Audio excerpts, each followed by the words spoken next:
अपन माई बाप के बारे में सोच के 20 साल के बाद भी उ लोग के याद करके जी रहल बा हमने के नौजवान डायरेक्टर। सवेरे सवेरे बहुत टेंशन में बड़ा का ला। तारा खातिर सब मजाक हा। माँ बाप जब जुदा होखेले तब बच्चा के हालत केहू ना समझी।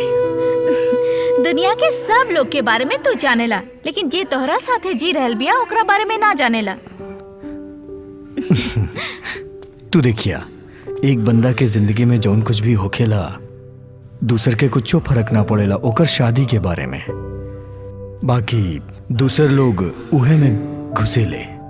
तू हमार मम्मी पापा के बारे में बोला तरह का। देखा कार्तिक, तू लोग जैसन सोच रहल बड़ा उ लोग वैसा नहीं खान। बाकी जब उ लोग तोहरा साथे जिए के हमके परमिशन देले बाड़े त ओकर मतलब ई बा कि उ लोग तोहरा पे विश्वास करेले। उ भरोसा टूटे खातिर यहाँ पे कुछो नहीं के भइल बा। उ लोग बस इतना चाहेले कि हमने दोनों शादी करके अपन घर बसा ली। फिलहाल हमने मॉर्निंग वॉक के बाद शादी कर जाओ। देखा कार्तिक, इहो तो इम्पोर्टेंट पाना। तहके याद बा अगला महीना उ लोग यहाँ आवे वाला बाड़े। सिर्फ 1 महीना के ही छुट्टी बा। यूके जाए के पहले हमनी के शादी कर देवल चाहत रे। तारा काम पे नहीं के जाए के बका? हाँ, इवनिंग शिफ्ट बा। करियर पे तनी और फोकस करे के चाहिए तारा। तारा पता बा ईरान जैसन कंट्री में भी लड़की लोग शादी कम करा ताड़ी। उनकर पढ़ाई और करियर में ज्यादा असर पड़ेला। ऐसन लोग भी बाड़े वही जा। बाकी ऐसन लड़की लोग के उ लोग दुश्मन से भी खतरनाक समझेले। एलिजिबल बैचलर के नंबर बढ़ावल इहो इतना अच्छा नहीं खे। हम सुनले बानी ऐसन लोग के ही शादी के सख्त जरूरत होखेला। ओह हाय। हाय। पुराना जमाना के लड़की लोग यह चाहत रहली ना, मान्यता, सिंसियरिटी और अच्छा तरह से उनका देखभाल करी जाओ। लेकिन नया जनरेशन के लड़की ये चाहेले कि हस्बैंड उनकर पिलर ऑफ स्टिंग बन जा। अगर सिर्फ उन्हें चाहिए तो हमरा पासू बहुत बा। हाँ राइट। हमरा जैसन सीधा साधा लड़की खातिर शादी ही उनका जिंदगी में बड़ बात होखेला। ये तू लोग काहे ना समझेला, हमके पता ना चलेला। एक साथ मिल के एगो फैमिली बनावल ये अच्छा बात बना। हेलो हमार प्यार लइकन, रणभूमि में जात वक्त 1 बेर सोचा, समंदर में जात वक्त 2 बेर और शादी से पहले 3 बेर सोचे के पड़ी। अरे भैया, हाँ जी, तोहार शादी नहीं खे भइल एकर ई मतलब नहीं खे कि रउआ केहू के कुछ भी कह सके नहीं, ठीक बना? अगर कुछ नहीं कर सोच सके तो शादी कर लेवे के चाहिए तुरंत। लड्डू बिना खैले पछतावे से बेहतर लड्डू खा के पछतावे के चाहिए। कॉलेज में पढ़त समय हमार लिखल ड्रामा के एगो डायलॉग बा, ई सुन के स्टूडेंट्स कितना ताली बजौले पता बा? ताली कहा था ढेर सारा ताली। हाँ, ऊ ताली खा के इनका चोट लागल। अरे भाभी जी, शादीशुदा से कुंवारा बने खातिर और कुंवारा जे बा सब शादीशुदा बने खातिर अंतर मन से सब चाहेला, मालूम बा? और न तक यही सब शादी के बारे में अच्छा बात करता नहीं तोहरा साथे। हमके समझ में नहीं ख्यावत कि कैमरामैन के स्क्रिप्ट काय पढ़े के बा। हमारे चैनल में तो ऐसा कुछ ना। अरे यहाँ भी ऐसा कोनो आदत नहीं खेबा का बाकी रिलीज होके के डेट के साथ स्क्रिप्ट खत्म होखेला, ओकरे बाद भी बहुत बदलाव होखेला। एगो सच बात बोली, हमार 15 साल के मूवी करियर में शूटिंग चालू होके के पहले स्क्रिप्ट पढ़े खातिर पहल बेर मिला था। ओकरे खातिर हम एकर तारीफ करता। और कैसन लागल? Cocktail of nostalgia of new generation. ई पिक्चर और शादी एक जैसन बा। ढंग से अगर एडिट ना भइल तो कहानी बदल जाए। हम ऐसे बात खत्म हो गई होके तो दौड़ल जाए। दौड़ल जरूरी बा का? वो एम्बुलेंस वाला सीक्वेंस यहाँ प्लान कर जाओ। हाँ ठीक बा।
मन में सिर्फ सिनेमा बा।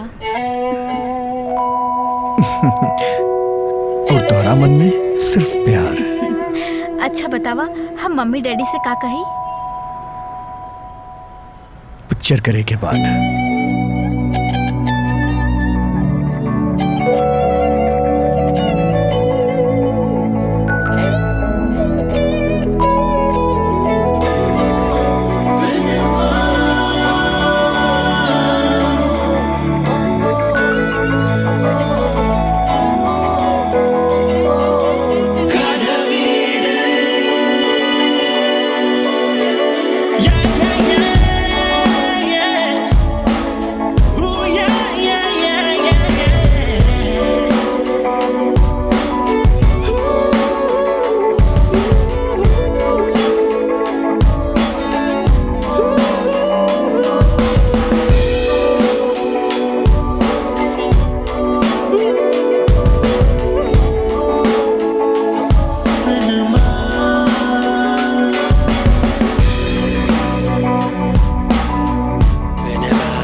Lights on. Okay, ready for take sir. अरे लाइट ठीक से लगाबा हो, क्या करता रहा? Okay friends, ready for take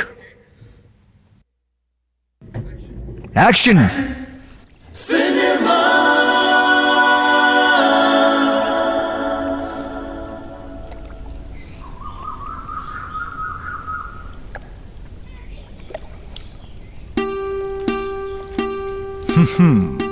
Jamila, इहे ना मानो तुहार?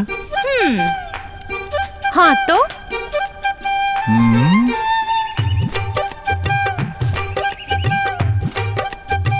का चाहिए?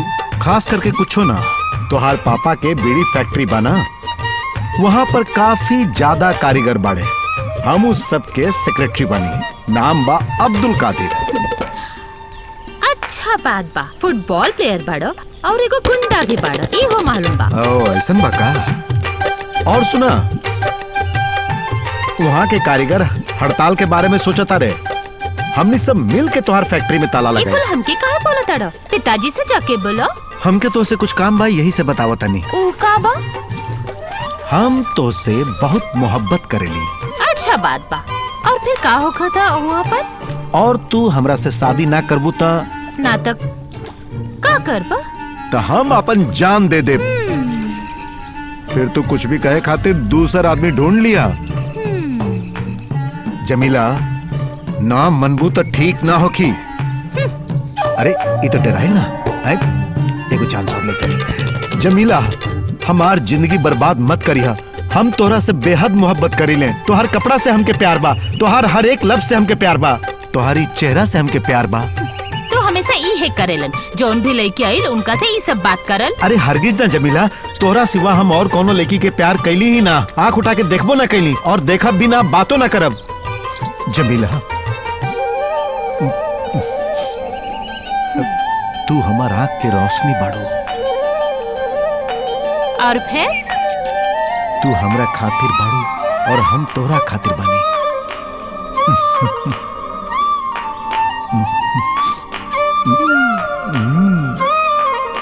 धन्यवाद।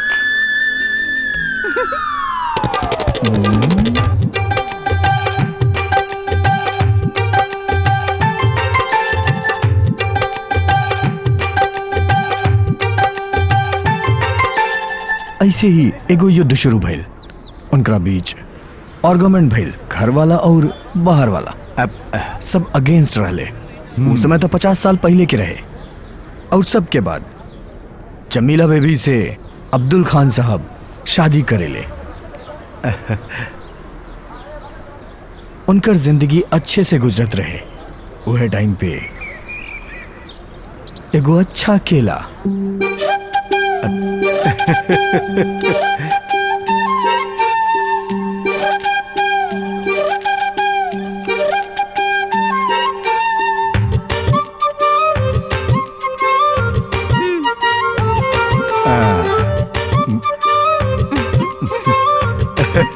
सुनी का अरे जमीला, हम तो नहाए जात बानी ना, तो का कपड़ा पहन के नहाइया। ओ वैसे तो हमार बात कब सुने लो? आज तक तोहार कोनो भी बात हम टल्ले बानी का? जेंटलमैन बने के बा, अच्छा कपड़ा पहन के बाहर निकले के बा, व्यवहार बड़ा अच्छा होके के चाहिए। बाहर बेकार में पुरान दोस्तन के साथे बात ना करे के चाहिए। हमेशा तो ऐसा बात करे लू और हम तो हर बात कब ना सुने नहीं बतावा। अरे बतावा ना। जब कोनो भी औरत कोनो आदमी से शादी करे ले तो ओकर एक्के मकसद होखेला और ऊ बा ओ आदमी के अच्छा बनावल। आदमी के सही ढंग से चले के सिखावल, ना कि उनकर जिंदगी के हर एक कोना में दखल अंदाजी करके ओकर जिंदगी गड़बड़ करब। यह सब बाना एगो औरत के काम, एकदम अहम औरत के दर्शन शास्त्र।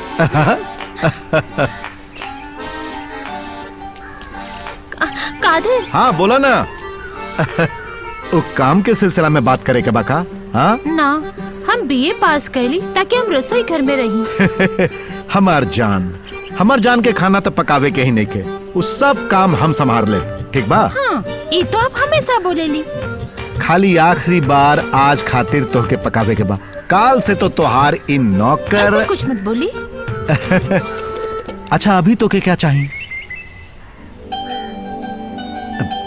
मतलब एगो केला चाहिए, दूगो ले लेना। अच्छा तो तोके दूगो मूसा केला चाहिए, बहुते पसंद बना। शायद बगल वाला दुकान में मिल जाए, और अगर वहाँ ना मिली तो तनिका सा दूर चल जाए, शायद वहाँ छोटका बाजार में मिल जाए, वहीं से खरीद ले। देखिए अब पूरा गुच्छा खरीद के ले आई तोरा खातिर। चाहिए हमके।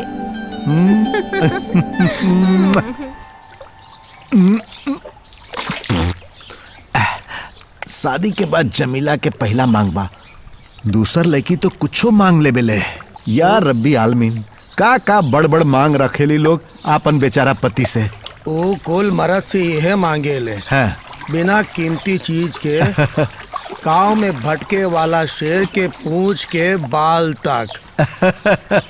ओ कतहों से ओकरा के लावे के देवे के ही पड़ी। ओ लोग के का बा, बस मांगा लावे के काम तो आपन बाना। अगर ना मिलल तो उन लोग रोअल शुरू कर देवेली। अरे मरद का करी। हाँ। दूसरे को बात सुनाई का। हाँ। एवरेस्ट पर्वत के छोटा पत्थर लाके देवे के बा हो के। वो ना मिलल तो शुरू कर लेली रोअल धोअल। अरे का करेली कुछ पत्ते ना चलेला। हमार बदनसीबी तोहार बीबी जौन बन गईली, बेचारा मरद। अभी बताओ तोहार बीबी भी ऐसे ही कुछ मंगौले बिया का तोहरा से? अरे दूगो केला ना बस। नहा धो के कपड़ा पहिर के एगो गुच्छा मोसा केला खरीदे के बा।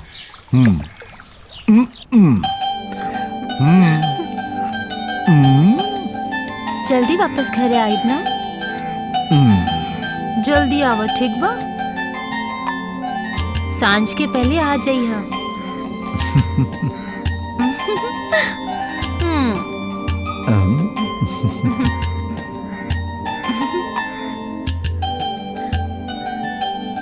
हमके यहाँ अकेले रहे में डर लाग गेला। चुप रही, कुछ मत बोली हो। हम जल्दी आ जाइब।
मुसाकिला बा?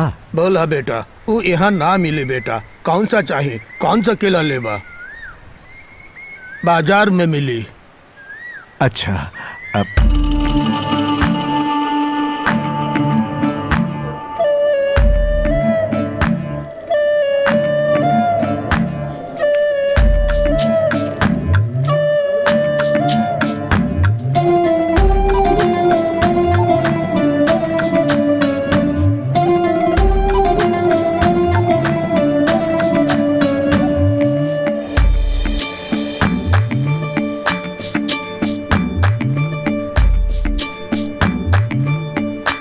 अरे भैया, मुसाकिला बा? ऊ यहाँ ना मिली भैया। चाही तो संतरा दे देता नहीं, केला से बढ़िया बाई। भाव भी कम बा और विटामिन भी ज्यादा बा।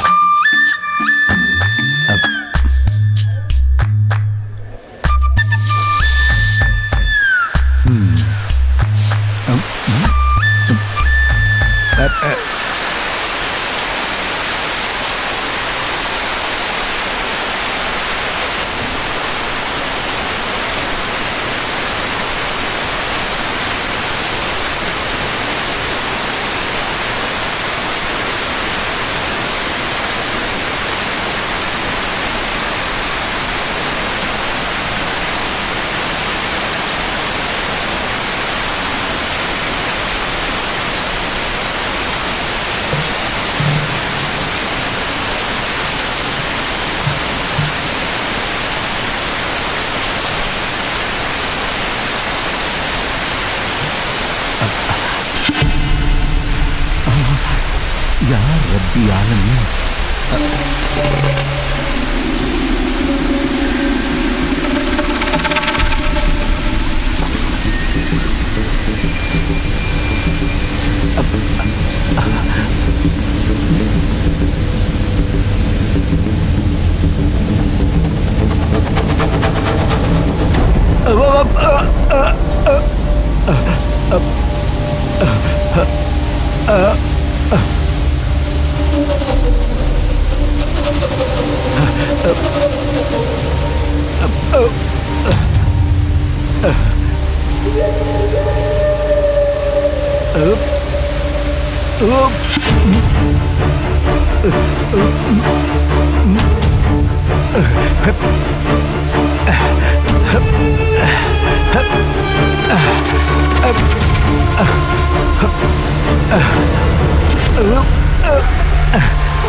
अरे बाप रे,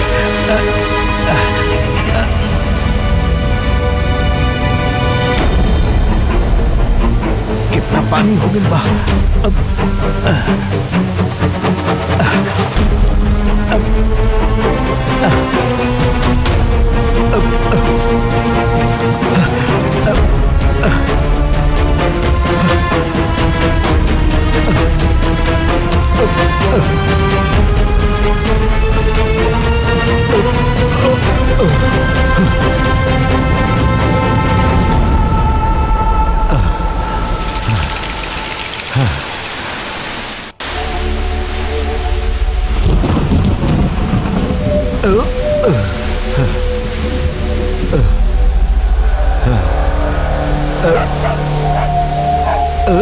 अरे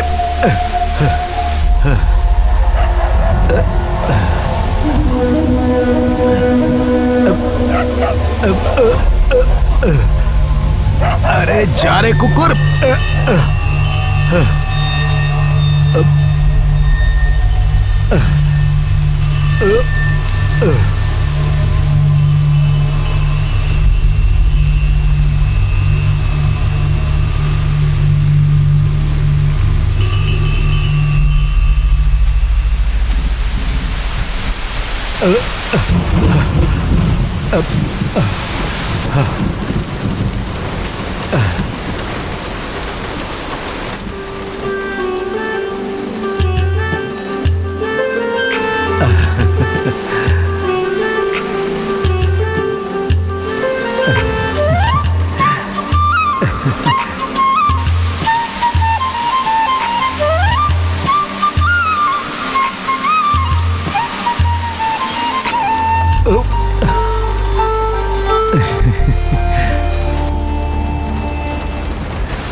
ये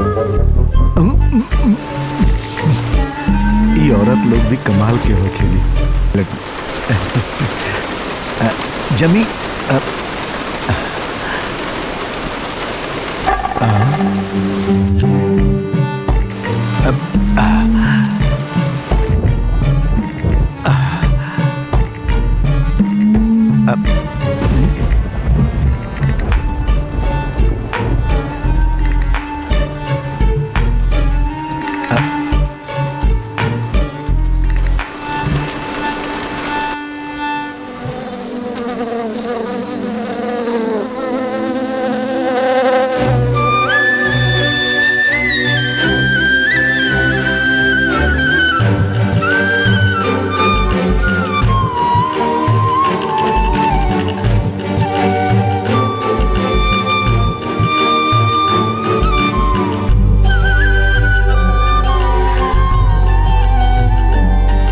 अरे बाप रे, हमके मरिया मत। हम कोनो चोर नहीं खे। ई बेचारा जे तोहरा सामने खड़ा बा वो तोहार पति अब्दुल कादिर बा। तो अंदर कैसे आइलो? हाँ, ई तोहार पति जब भी आई हर एक दरवाजा खुद ब खुद खुल जाई, यहाँ तक के दिल के दरवाजा भी। बंद करो। कैसे आइलो बताओ? रसोई घर से। अच्छा, तो दरवाजा तोड़ दिला का? चोर लोग देखिए तो उहे लोग आई यहाँ पे, और अब हमने यहाँ कैसे रह सकेली? अरे बेवकूफ लड़की, दरवाजा तू बंदे ना कैले रहू। अच्छा ठीक बा, दरवाजा ना बंद कैली का? या रब्बी आलमीन, औरत लोग जब गलती करेली तो खुद ब खुद कबो मानेली का बतावा?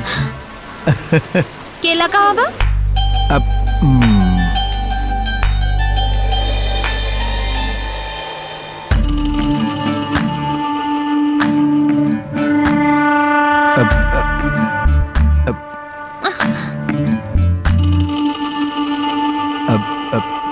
अरे वो मोसा केला कहूँ मिलबे ना कही।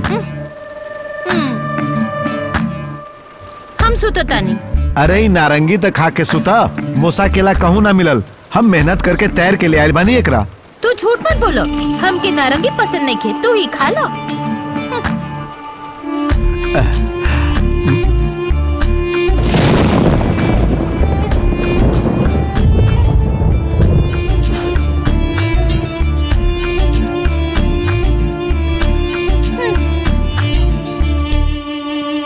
जमीला, तनी उठा ना।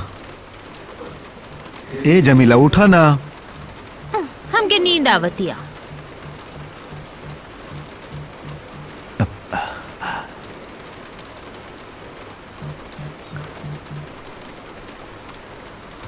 जमीला, हम बहुत मेहनत करके एकरा ले आयल बानी। सुनो, अगर हम नदी पार करत वक्त मर जाती तब? हमके केला चाहत रहे। अरे कहीं भी मूसा केला ना मिलल। काल हम कहीं से भी एकर पौधा लाके लगा देब। अच्छा, वो पौधा बड़ा होके के बाद हम केला खाइब।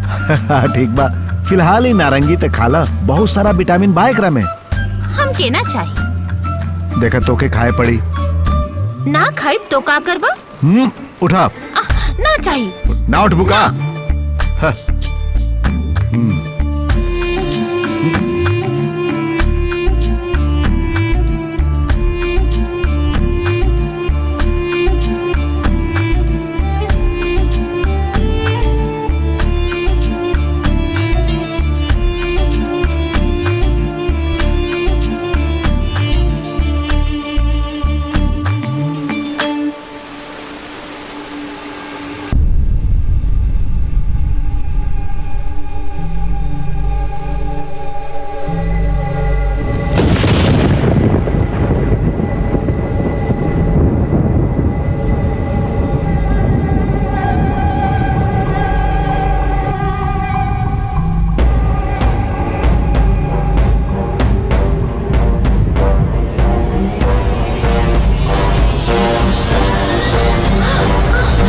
ना खाइबू तो तोके मार दे। तो हमके मार। एकदम सही। तोरा के काट के बोटी बोटी करके बिरयानी बनाई। पहले एकरा खा ला। आपन पति के बात ना सुनबू का? जल्दी से खा ला। जल्दी जल्दी खा। खाली इतने ना, पूरा खा। ये देखा, काट के रख दे। खा। और ओकरा में जे दाना बा ओकरा थूक दिया।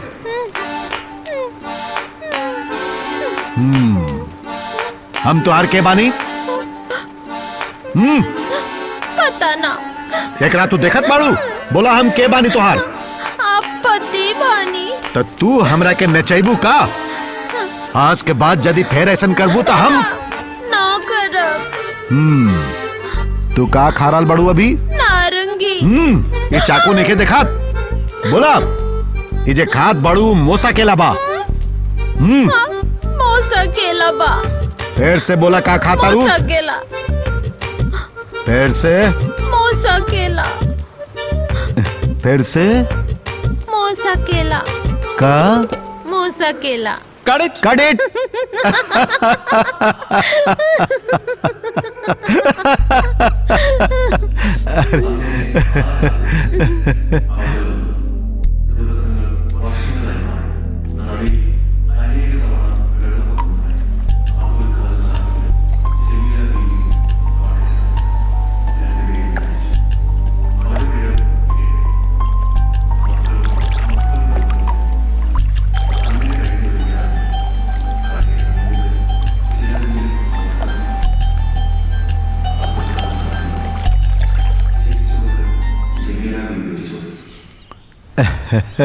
जमीला रानी,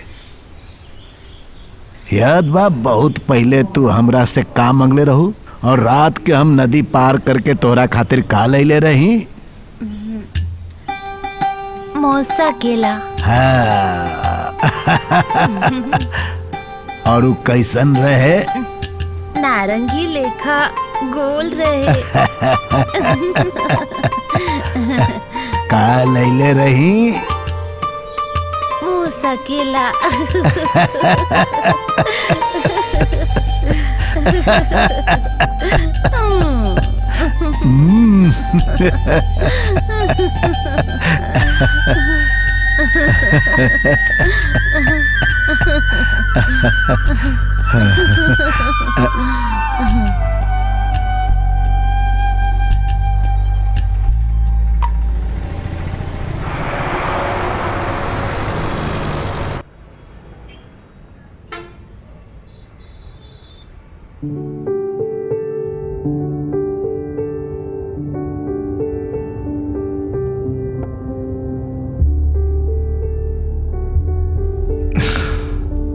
केहू के केहू पसंद आ गेल त हमार खुशी उनकरा साथे जुड़ जाला। हम बहुत चेंज हो जाली, सिर्फ जिस्म के ख्वाहिश रहेला। टू बी वेरी फ्रैंक, ये प्यार शादी और ये जे बक रहल बारा ना फिलोसफी, हमरा के समय कोनो विश्वास नहीं के बा। आज के जमाना में आदमी के दिखावे खातिर एके गो सच्चा इमोशन बा, सेक्स।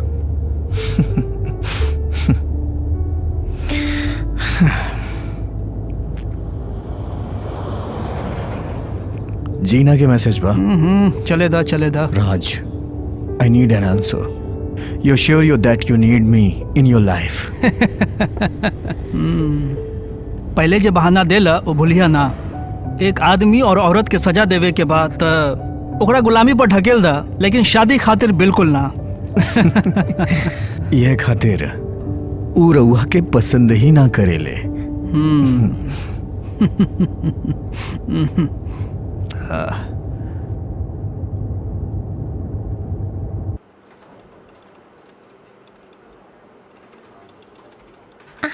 हाय सर, हम सपना बानी।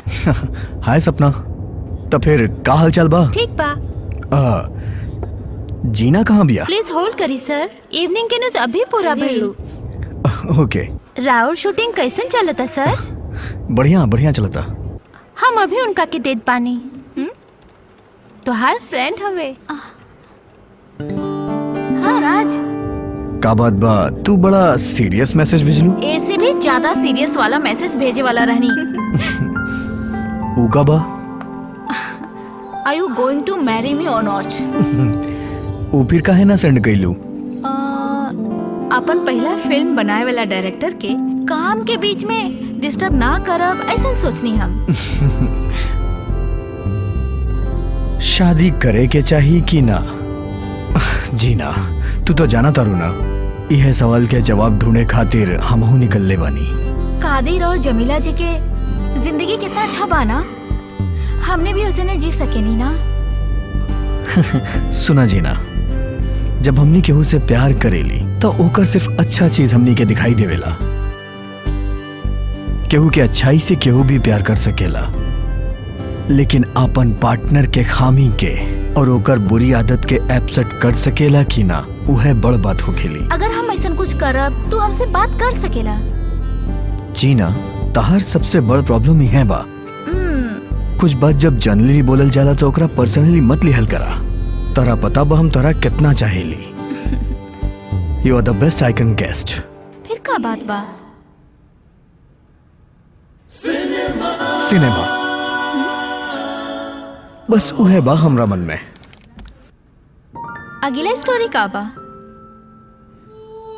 दारू सलाम। एकरा मतलब समझेलू?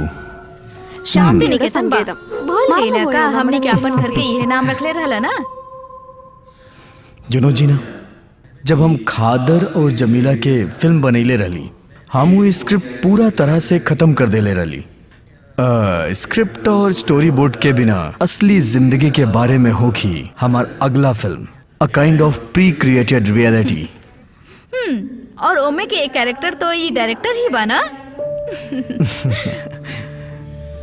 2 साल पहले हम उनकरा से मिलने रहनी, मेजर फेडरिक और उनकर बहुत ही सुंदर बीवी रीता। जौवन भी बात तो उनकरा बारे में बतौले रहला, वो तो हम कबो भी भूल ना सकेनी। ओकर आँख के खूबसूरती के बारे में रउआ जौन बतौले रहनी, हर लड़का रेडी टू सिलेंडर ही बोल सकेला, ऐसन भी बोलले रहनी, इहो ना भूलनी हम। ठीक बोलनी ना डायरेक्टर साहब?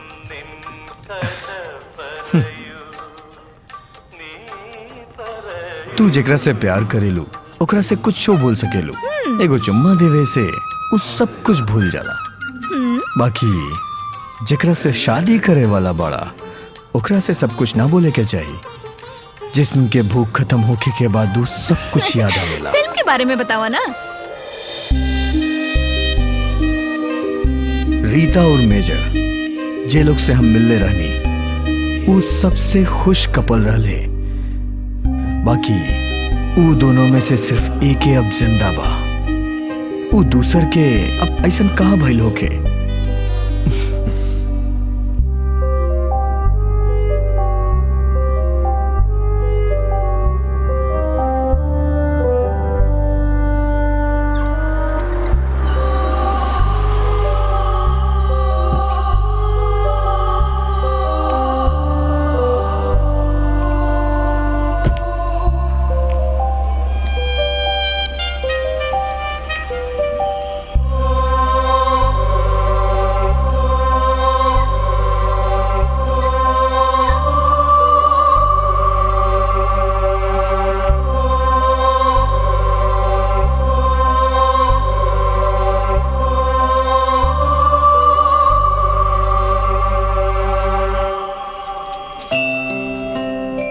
मेरी क्रिसमस।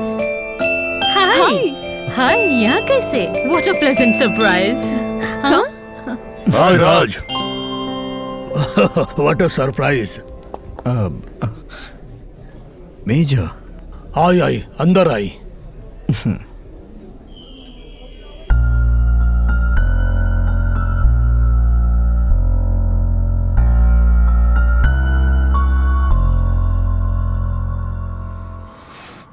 पुरान दोस्त ना आवेले।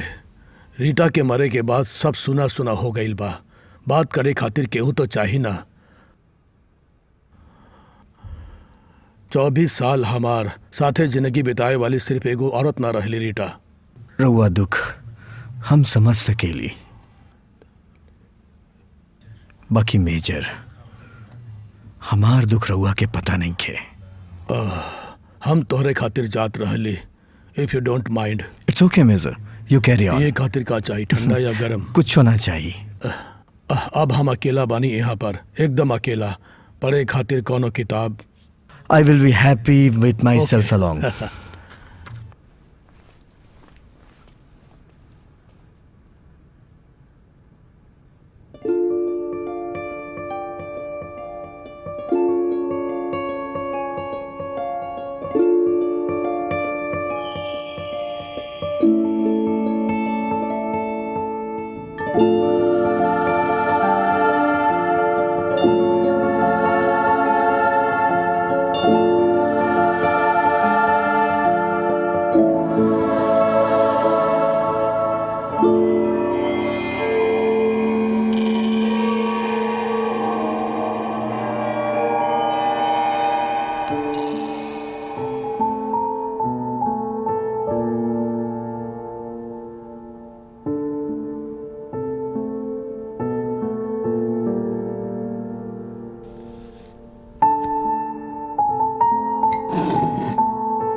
दो साल पहले के बात बा।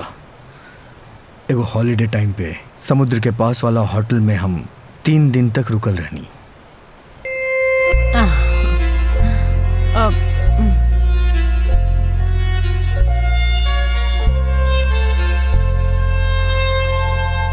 ओ sweetie,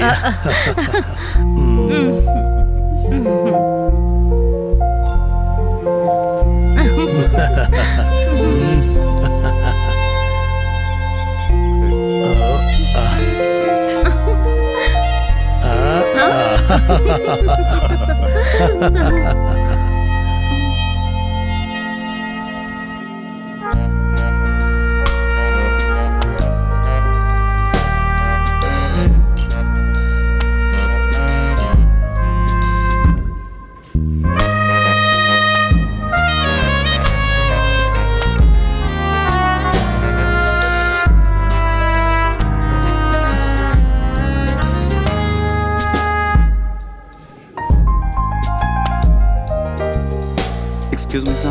Would you mind to accommodate 2 more persons here? Okay, no problem.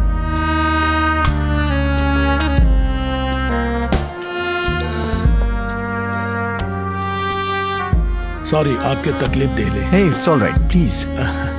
I am major Frederick Hello. और ये है रीटा, प्लीज।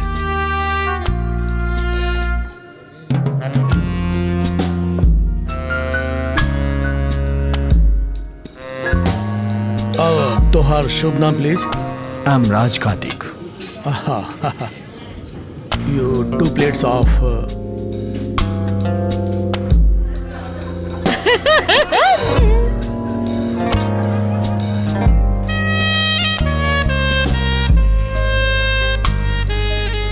सीजन के टाइम पर है, इतना भीड़ बा। दुनिया के हर जगह पर जा चुकल बानी हमने के, लेकिन इतना बढ़िया एम्बियंस हम कहीं ना देख ली। मिस्टर राज का करे हम एगो स्टूडेंट बनी। नॉर्थ इंडिया में एगो फिल्म इंस्टीट्यूट बा। हम एगो डिप्लोमा फिल्म के लोकेशन ढूंढ रहल बानी। हमार कहानी एगो बीच के बैकग्राउंड के हा। ओ ग्रेट, यही से तो एजा रुकल बड़ा। या but I leave this place with in 2 days। Actually हमार कैमरा क्रू कैंप कर रहल बा हाई रेंज में। एक्चुअल लोकेशन वही बा। वाह वाह, ये तो बहुत बढ़िया बा। हमहू तो वहीं पर रहेली ना, हिल टॉप पर दारुसलाम। कभी कभार वीकेंड पर यहाँ नीचे आवेले। 2 hour ड्राइव। ओके। हाँ।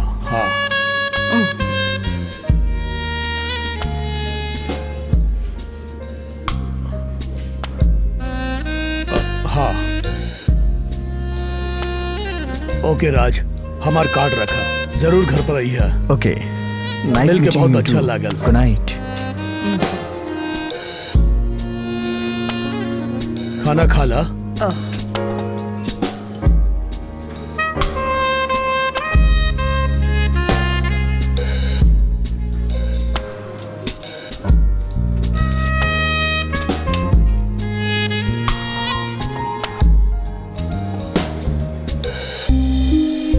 कुछ ही दिन में ही हमार मुलाकात फिर से भइल। मेजर के ही एक प्रॉपर्टी में हमरा शूट करे खातिर परमिशन चाहत रहे। मेजर हमरा के खुशी खुशी परमिशन दे देले।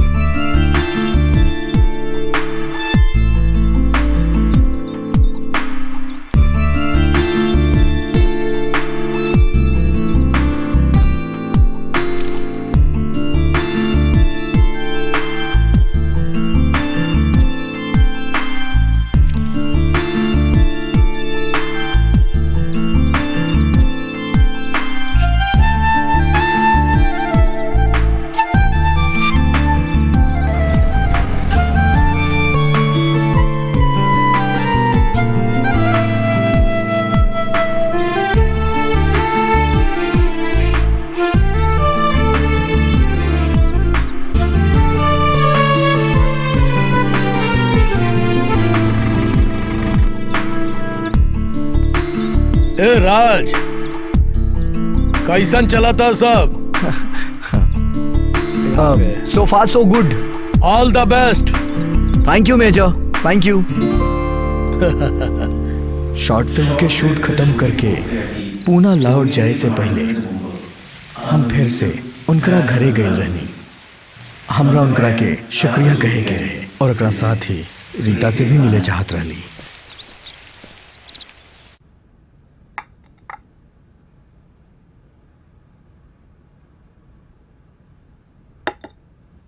हर वक्त तोहार यहाँ स्वागत बा, जब भी जी चाहे यहाँ चला। Course complete Okay. करला के बाद अगला प्लान का बा? एगो फिल्म करे चाहता दैट्स नहीं। Excellent. All the very best young man. Okay, See you next time, Major।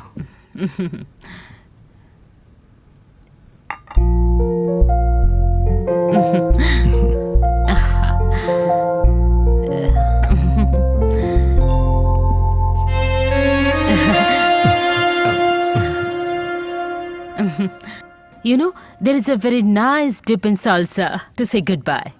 Chalo, darling, let's do it. हाँ, why not? Please।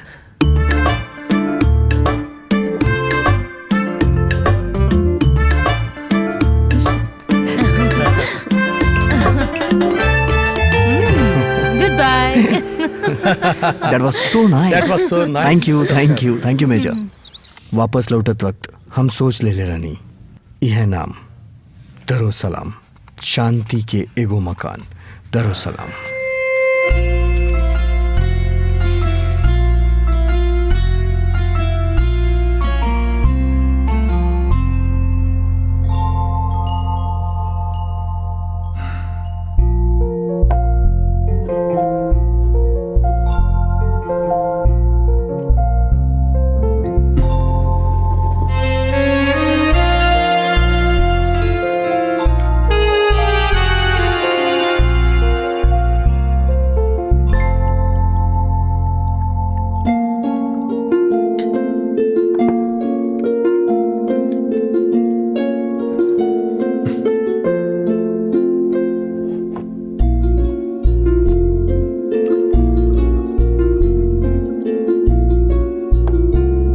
वापस आवे खातिर बहुत जल्दबाजी रहे।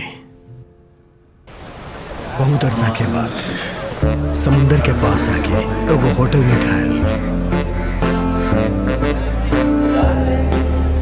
आज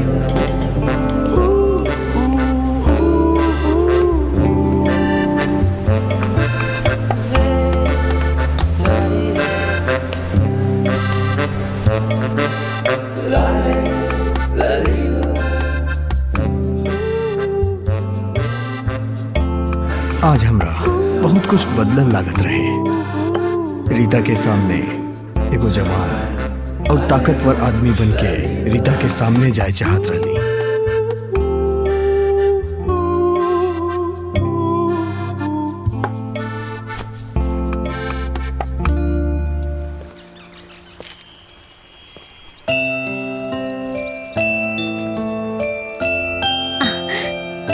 मेरी Christmas. Merry Christmas. Merry hi, Christmas. यहाँ कैसे आलो? What a pleasant surprise. Come. Come. Darling, बहरी आवा। क्या आइल बा देखा ना? हाय राज, आवा आवा। हाय। ऊपर आवा, एजा बैठल जाए। ओके। आवा? या। आज खाना एजा खाइयो। ओकर जरूरत नहीं है। Don't stand on ceremonies. Just call me Rita. Go ahead. Yeah. I'll join you. All right.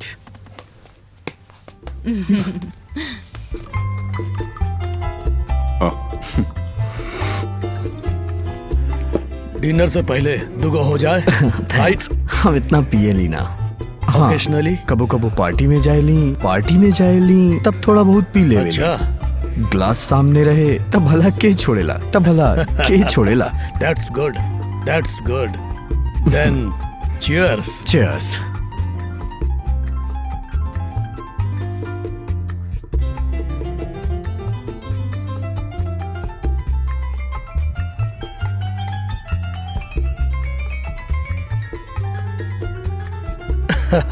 इस शैतान के बा मालूम बा हमार बेटा बा। ये सिर्फ एक गो औलाद बा हमार। इंग्लैंड में पढ़ाई करा था। 5 साल हो गए एकरा के मिल के। कभी कभार हमरा के फोन करे में भी बहुत हिचकिचाला। एकरे खातिर कुछो खर्चा करे खातिर तैयार बानी हम, लेकिन वो साला अपन डैडी लेखा।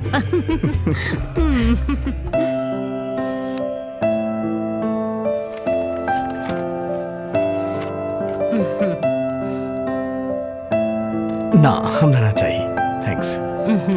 जब से हमने यहाँ आइल बानी हम अकेले बानी। हमार कोनो जान पहचान नहीं खे यहाँ, और बनावे के कोनो इच्छा भी नहीं खे। रवा प्लीज खाई।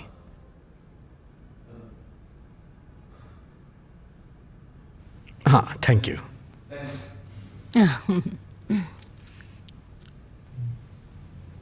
Thank you. रउआ के स्वीकार करे खातिर एगो फैमिली तरस रहल बा, और यहाँ पे हम केहू नहीं खे, और फिर भी हम एगो गेस्ट बन के रह गइल बानी।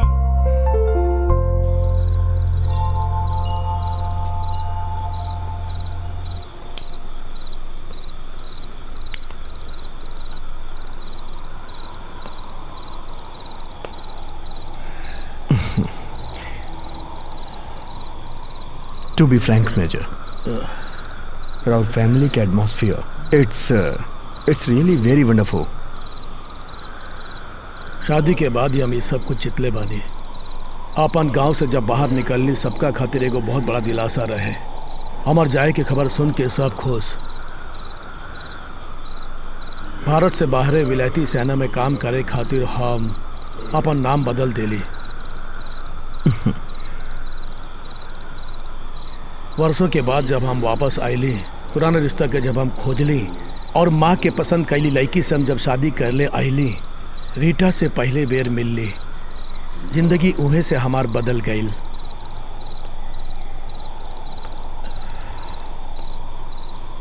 She is my Lucky engine.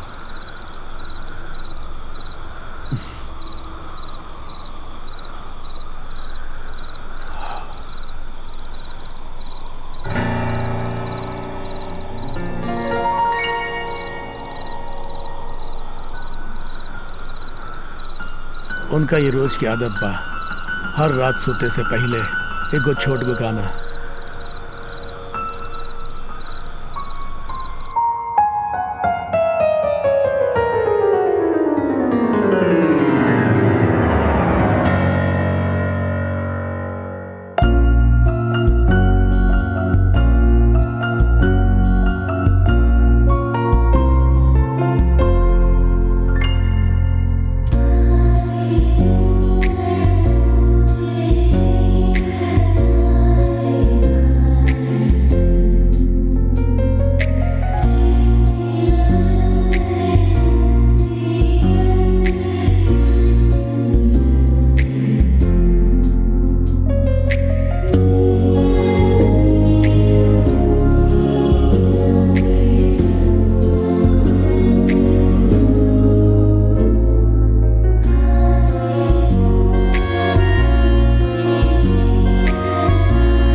एगो हो जाए का?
एगो पल खातिर हम मरे और मारे खातिर भी तैयार रही। एगो पल खातिर तू जब हमरा के छोड़ी तब से हम और ताकतवर बन गई बानी।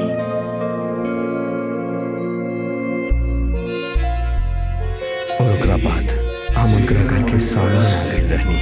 एगो पल खातिर हम सर ऊपर गई और ई पल में हम पूरा दुनिया से लड़ सकत रहनी। और एगो जुम्मा खातिर हम पूरा दुनिया हाँक सकेली और हम चाहे भी यह ली।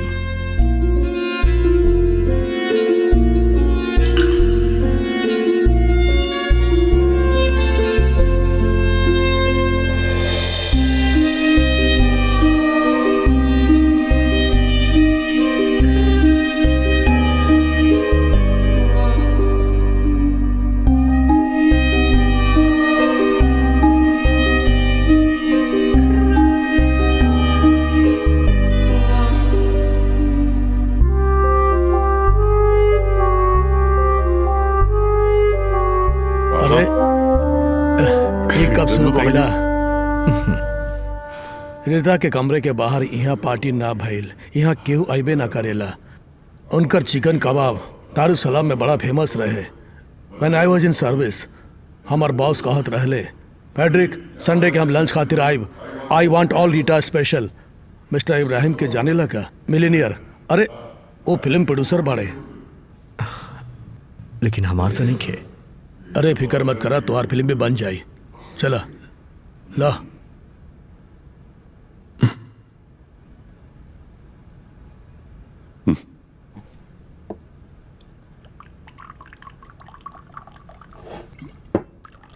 चीयर्स। चीयर्स। रीटा जब जिंदा रहे, दारुसलाम में रोज एगो सेलिब्रेशन होत रहे, और जितना लोग भी दारुसलाम में आवत रहे वो सब फैमिली जैसन बन जात रहे। जितना भी रात होके वो मुस्कुरा के दरवाजा खोलत रहे, और कुछ क्षण के बाद हमनी के जौन चाहत रहे टेबल पर पहुंचा देत रहली। मेहमान के खातिर कईल उनका के बहुत पसंद रहे। ऑफिसर्स वाइफ के एगो एसोसिएशन रहे, उहे रहली ओकर प्रेसिडेंट।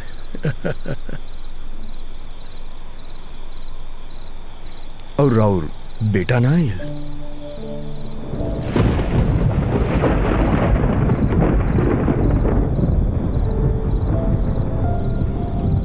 ओकर का ख्याल बा?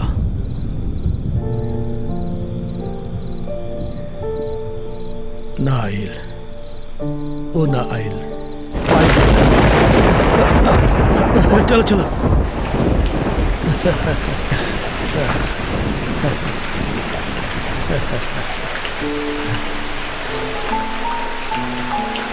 पहले हम ये सोच रहे कि यहाँ ना आए, यहाँ एक राहुल बीवी के बारे में सोचा।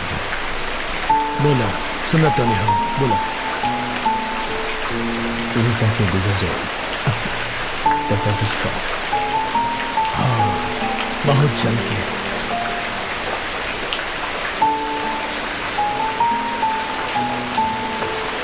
मेजर रीता वो फरिश्ता है जकरा से भी मिलत रही, उनका सिर्फ प्यार और मोहब्बत बातत रहे। एगो एगो तारा के तरह उनका जिंदगी रहा। जी हाँ, बोलो।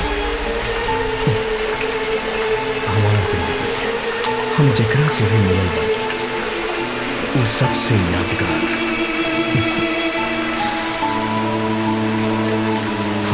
हमरा पर शब्द लिखे एगो संगीत के तरह वो हमरा मन में दिया। तोहरा शायद मालूम नहीं थे हम का खो दे, तोहरा के नहीं मालूम।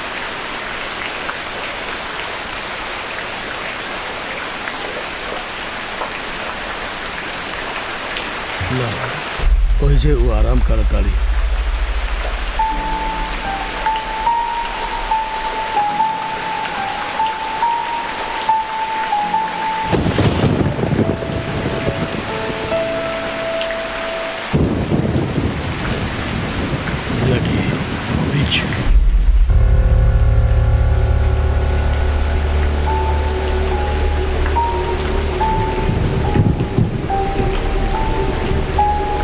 जे उनकर इमारत बनावे के बाद एकदम सन्नाटा में अकेलापन ढूंढे के जात रहली।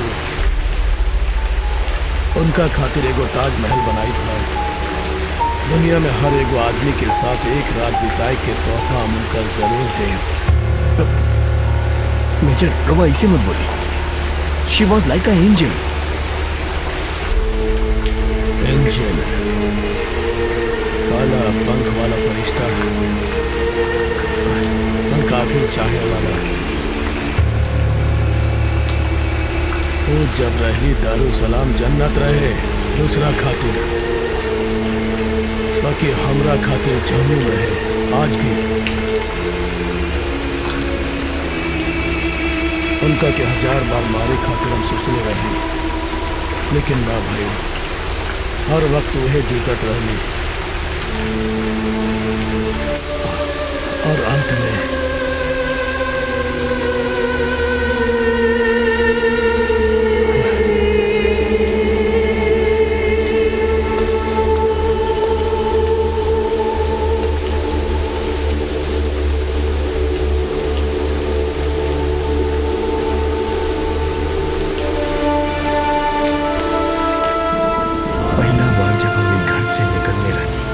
तो ई परिवार के बारे में एगो सुंदर सा तस्वीर रहे।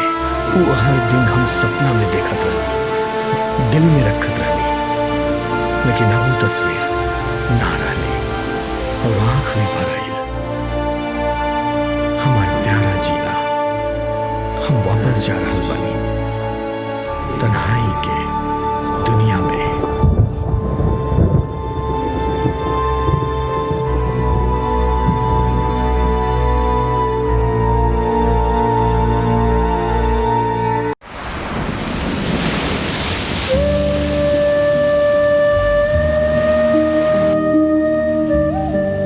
जे माँ बाप डिवोर्स ले ले बड़े, उनकर बच्चा लोग भी डिवोर्स ले ली हैं, ई बोलल जाला। हमार बात सुना, हमने पास टाइम नहीं किया। मम्मी पापा आते ही सबसे पहले ये पूछे कि हमने शादी कब करब, हम उनके का जवाब देब। तू ही बतावा हम का बोली। तारा पेरेंट्स से हम बात कर ले, वो समझिए। अगर तू हमसे शादी नहीं खा करे चाहत तो हम खुद वो लोग के समझा देब। शादी कोर्ट में ना होके के चाहिए। कबो कबो शादी फेल हो जाला, ये खातिर कोर्ट में ना होके के चाहिए। अगर होटल के खाना में जहर हो तो हम का करब? पुलिस के बुला के होटल बंद करवा देब ना। ओ से भी ज्यादा मुश्किल बा शादी वादी, मालूम बा, बार बार करे के पड़ेला। Country fellows. सुना प्लीज। ओ डिस्टर्ब कैली तो माफ कर। सॉरी बहन, please don't feel bad. Sorry. जीना, हम असल में चाहत बनी तू हमरा साथे रहा। यह समुद्र के किनारे 5 साल के एगो बच्चा अकेले बैठल रहे। माँ बाप के सेपरेशन के बाद 20 साल तक वो अकेला ही रहल, वो हम भूलल न पानी। ओकरा से अगर हमरा के वो बाहर गई तो वो सिर्फ तू बाड़ू। मोहब्बत के बारे में भी हम तोहरे से सीखले बनी, फिर भी हम खुद के कन्विंस करे में हार गई। You can understand. जो भी बंधन टूटे से पहले अगर हम रियलाइज कर लेंगे। हम जाता नहीं, हम तो लोग के पिक करे के बा। जीना, शूटिंग खातिर ऑल द बेस्ट।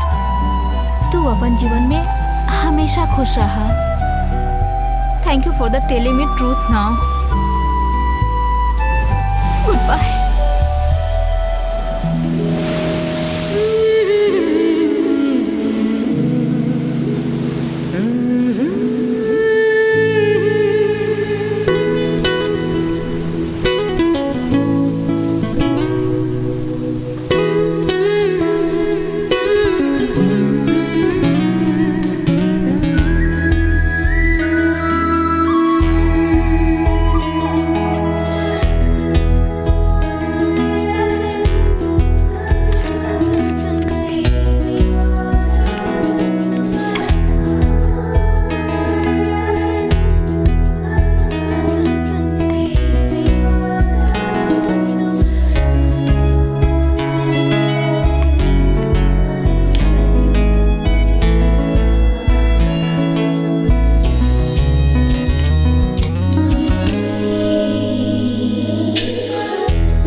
बच्चा सबके बतावे के बा।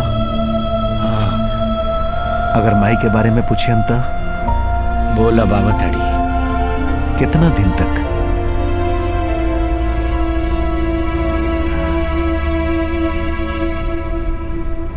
आगे जंक्शन में जरा रोकी हा।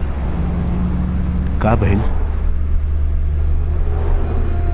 एम्बुलेंस में नहीं खे जाएगे, लेकिन डेरा जाइए। रउआ ऑफिस से कितना दिन छुट्टी लेब? हमार बीवी गुजर गईली, हमार बीवी मर गईली। हमार बीवी के अचानक देहांत होखे के कारण हमके 2 दिन की छुट्टी चाहिए।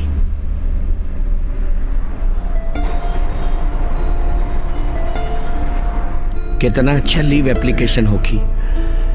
ये सुन के शायद बॉस अपना कमरा में हमके बुला सकेला। हमके बड़ा दुख बा, ऐसे ही बोली। उनकर दुख वैसे वो हमार बीवी के ना जाने ले। ओकर खूबसूरत चेहरा, मुस्कुराहट, हिरन लेखा चाल, कुछ नहीं के मालूम उनका के।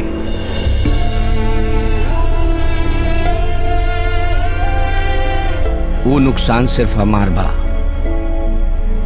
रउआ काहे ऐसन सोचत बानी? रिश्तेदारन के बता देवे के चाही। यदि उ लोग के देखे के मन करी त, खास कर उनकर माई बाप के। वो सब राजी न रहले हमार शादी खातिर। हमार रजिस्टर्ड मैरिज रहे। रिश्तेदारन के बारे में हम ना सोचली। बहुत कठिनाई के वक्त पर भी हम खुदे संभाल ले। अब ये बोलत रहली तो रउआ ये सब छुपावल चाहता नहीं। हम कोनो दूसर आदमी नहीं खी, राउर सच्चा दोस्त बनी। चला, अंतिम संस्कार तो हो गई, अब सब कुछ भूल जा।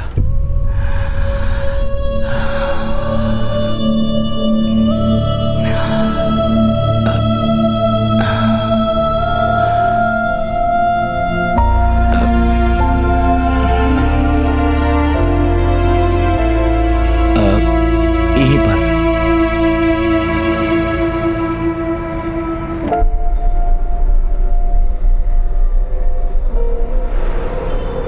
सच्चाई खातिर एक दिन के मोहलत देता नहीं।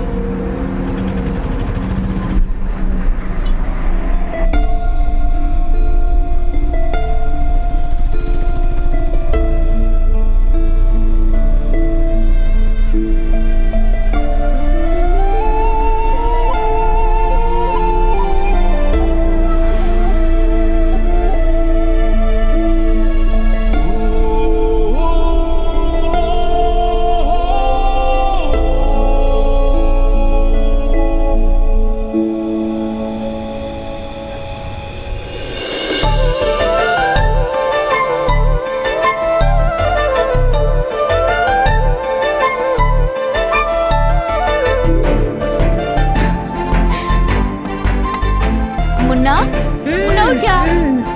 जानू उठ जा, उठ जा। चलो चलो उठ जा। सवेर हो गए, चलो उठ जा बेटा। चलो चलो।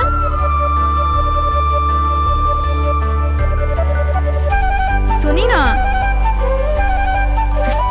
सवेर हो गए, अब उठ जाए ना। आज मंडे बना। लड़का लोग उठ गए का?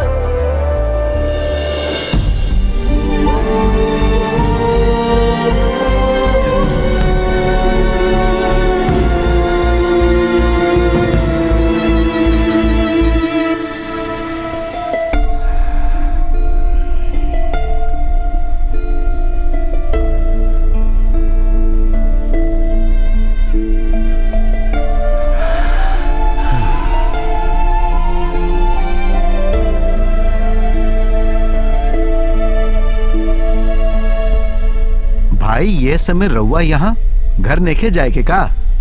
ना। आई आई पीछे बैठ जाई, हम घर तक छोड़ दे। ना, तू चल जा। अब लागत अब बारिश होखी, तू आजा हमरा संगे। कोनो बात ना, तू चल जा। ठीक बा।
बड़ा होके इंजीनियर ही बनी। अच्छा। हमेशा कुछ न कुछ बनावत रहेला। हाय। हाय। हमनी बालू के डॉक्टर बनाई। ओकर सर देखा, बड़ा बना तो बहुत दिमाग वाला होखी। और मनु बहुते निडर लइका हा। एक के हमनी आर्मी में भेजा।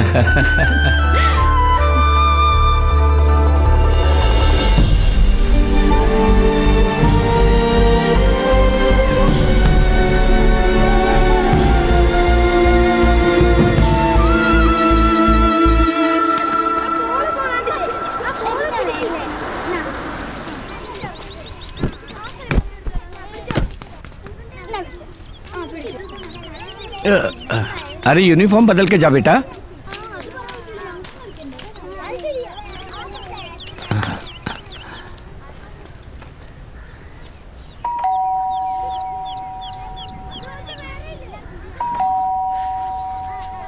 इंद्रा, इंद्रा, इंद्रा, इंद्रा।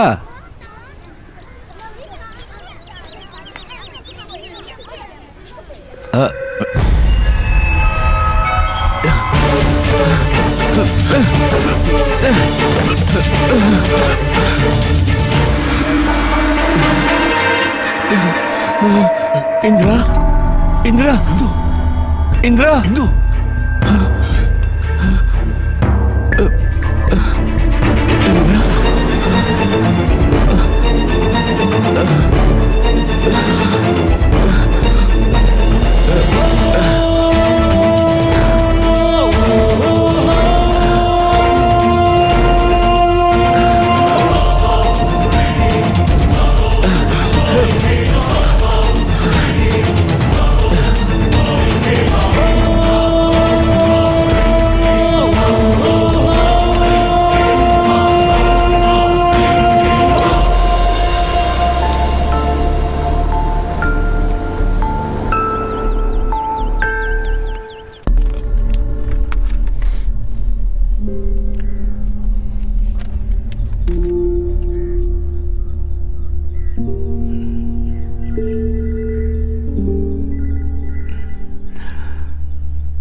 का भइल डॉक्टर? हार्ट अटैक रहल। का? मौत होकर 1 घंटा हो गई।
सुनिए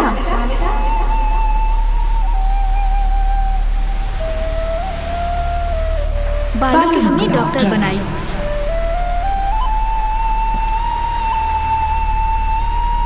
और मनु के तो बिल्कुल ना डर लगेगा। ओके आर्मी में भेजो।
हाँ पापा मम्मी कहाँ बाड़ी?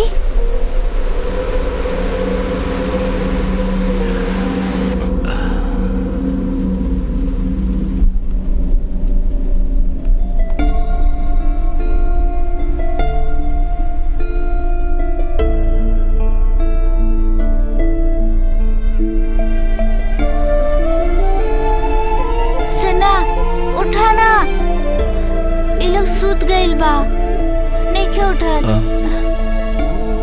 तू लोग कुछ खैला का?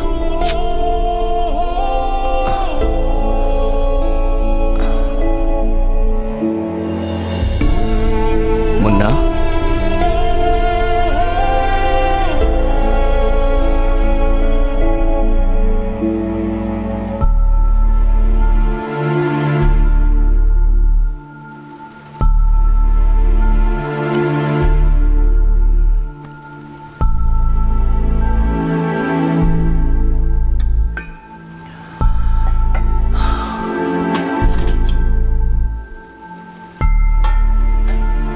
उनकर बनावल खाना मौत के आहट बाहे में ना, ये खाना ना खाए के चाहिए।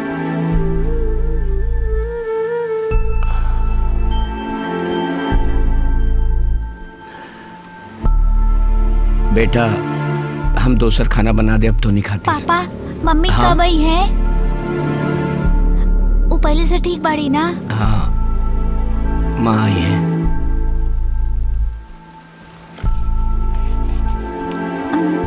पापा ये मीठा बा। हाँ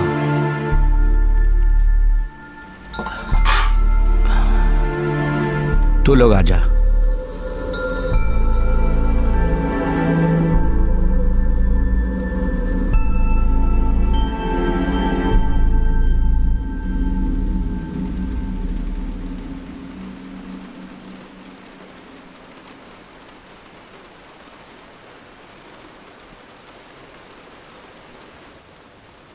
इनका के खा लेवे के चाहिए। आज के बाद उनकर बनावल खाना ही ना खा पाई हैं। चावल ना चाहिए का बेटा? ना ये ठीक बा, अच्छा खाना बा। पापा ये बहुत अच्छा खाना बा।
कट इट, रेनो।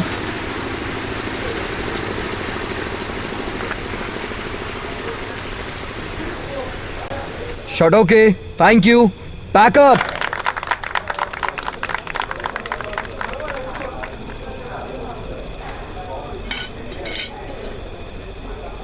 कैसन रहल? सब बढ़िया नु? ओके। का हो, पैकअप हो गईल, तार माशुका ना आइल? वो भूल गई होखी। तोकरा के बहुत मिस करत तारा ना? जब केहू जुदा हो जाला तबे ओकर वैल्यू हमने रियलाइज करेली। अगर वो तारा से शादी के बारे में पूछली तो का होई ताहार जवाब?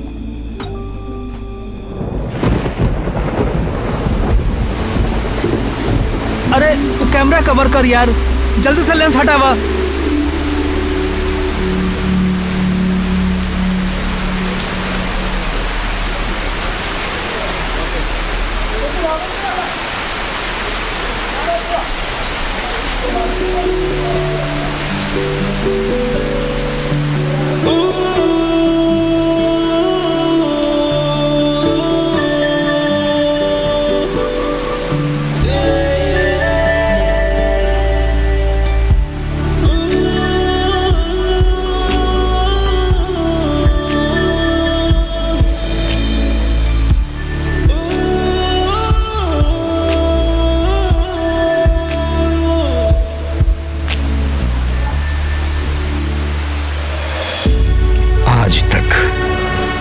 जे भी हमार रहे वो आज दूर जा रहल बा, जैसे हम अकेला हो रहल बानी। जौन भी कला के रूप जब खत्म हो जाला तब वो कलाकार के हाल भी वैसने हो जाला।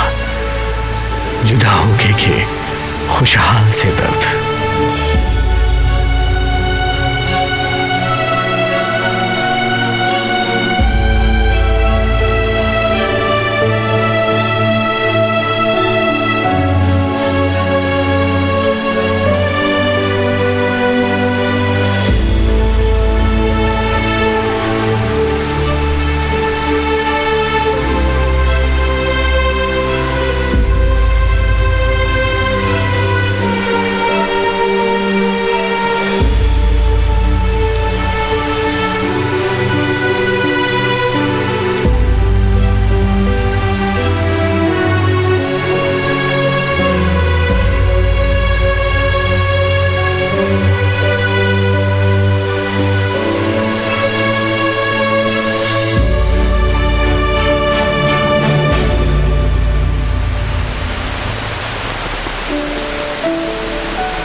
Gina,